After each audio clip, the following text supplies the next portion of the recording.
to talk about the state of the original hymns and spirituals in the African American church.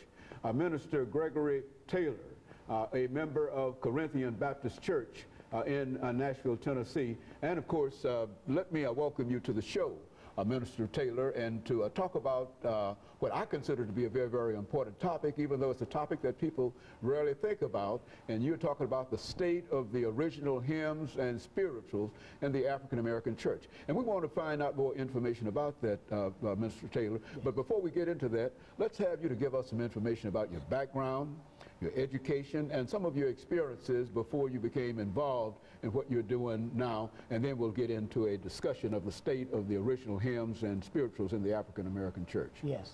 Dr. Haney, I'm from Tuscaloosa, Alabama, and my mother said that she marked me by the church. That means during prenatal life, I was marked by the church. And in Nashville here, I'm a member of the Corinthian Baptist Church with Reverend Enoch Fuzz. And Reverend Fuzz gave me the opportunity when he was on the radio to introduce the hymns and spirituals from Atlanta, Georgia, when I would call into his radio station.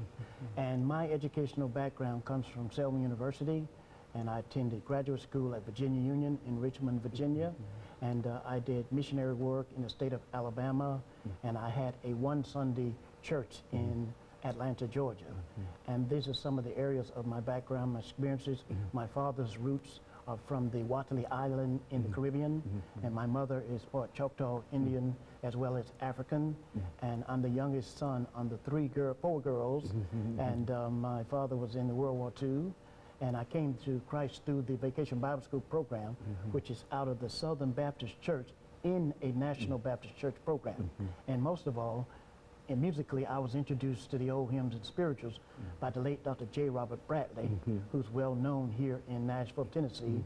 And my spiritual father, the late Dr. O.S. Harvey, was also a great singer and of the church in Alabama. And so when they would couple up together and do revival, we would hear Dr. Bradley every year for 7 days, you know, and all of this has contributed to what I think is an unmatched memory of the old hymns and spirituals in our churches. Very good. And of course, when we talk about, and I think we can start this topic now a couple of minutes before the end of this segment, but at least could you give us some idea, when you talk about the original hymns and spirituals in the African American church, what distinguishes the original hymns and spirituals? Are they the same hymns that are sung in an update? How do you make a distinction, and how do you say that these are not as good as they were in the earlier times? Speak to it from that perspective, and start here, and then we'll pick up at the end of starting next segment as well. Well, thank you, Dr. Haney. I think that's an excellent question. Well, in the church that I come up in, we were taught that hymns and spirituals are sung and the gospel is preached. And I think today that the gospel has gotten lost in the music. And we were also taught to never attend a singing where the gospel was not preached. And these are the things that help to shape my background in the area of music. And today, there's another element that has affected our music today. I have this memory of the things that we were taught not to do, the clapping, the marching, and things like that in church. We couldn't march in, we couldn't clap, and we couldn't rock in church. But during the memory of that time, that was during the 60s. And just recently, I interviewed one of the civil rights activists in Tuscaloosa, and he explained my background to me, why the minister of my church did not allow us to march, rock, and clap in church.